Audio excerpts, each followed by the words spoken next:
It's really great to have, I feel like almost like this is sort of a second generation gathering here, that we're coming together, and there really is an evolution of both the spirit of the Native people in New York City that's going on with Wiwa Barchiampe and with Northeast Two-Spirit Society.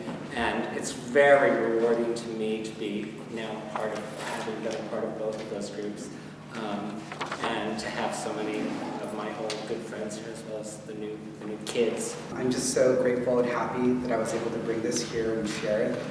About 3 years ago or so, I had this experience. I was going to a conference, an HIV conference, and I noticed that they had a series of posters from different communities or whatever, but in their assemblage of posters, I didn't see any Native posters.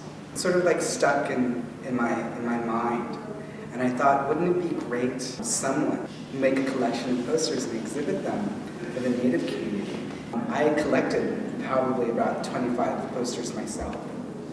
And using my position at the National Native American AIDS Prevention Center, I started, whenever I would go to a conference or something, I would ask people, do you have a poster from your organization? Could I get one? Could you send it to me? A year ago, I went to Oklahoma for a Two-Spirit gathering, and it was the Tulsa Two-Spirit gathering.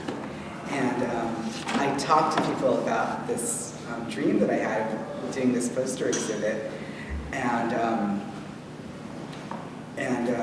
people approached me after that, and I started getting even more posters. Also at that event, I was crowned Miss Osage Hills because I won the drag contest there, and so now you're looking at a Miss Osage Hills 2006, and but what it did was it prompted me to feel that I needed to step up and do something and carry this out and have that be part of my legacy as a Miss Osage Hills. So that when I got back to Oklahoma this year, I'd be able to say, here's something I did, and I did this because I was inspired by all you Two-Spirit people. For more than 500 years, despite continued and vicious attacks on our religions, languages, children, communities, we've drawn strength, honored our ancestors, and made provisions for our children and our children's children. NE2SS's programming comes in response to the boarding school ideology, kill the Indian to save the man. We say, celebrate the Indian to save the Indian. Not only do we take action against racism And injustice, we celebrate. we celebrate our cultures and our Two-Spirit histories. And as we enter the second quarter century of the AIDS epidemic, we call for more resources devoted to prevention and cure for HIV/AIDS, and for well-funded, Native-led programs and services like NE2SS to help keep our communities healthy and strong. We have survived many things, and we will survive this. NE2SS is building on the success of Native-centered programs by holding community-building events and celebrating our cultures. Pride in who we are and responsibility to community are the base of healthy decisions.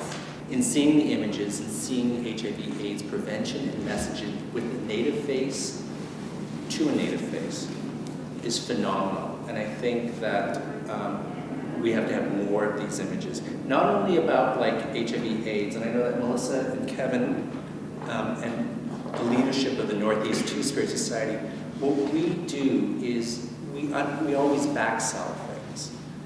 We promote culture, like our free powwow dancing lessons that we will be doing all in the month of April.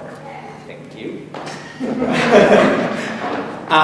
To the beading classes that are led by Benji Bo every Wednesday. And what we're doing is that we're saying promote our culture, because once you promote culture and you have cultural pride, it then goes in internally and you have self-esteem. And when you have someone who feels good about themselves, and not the dirty little Indian, you then have someone that is going to make better choices about their lives, both within their navigating sexual decisions and or drug and alcohol and substance abuse.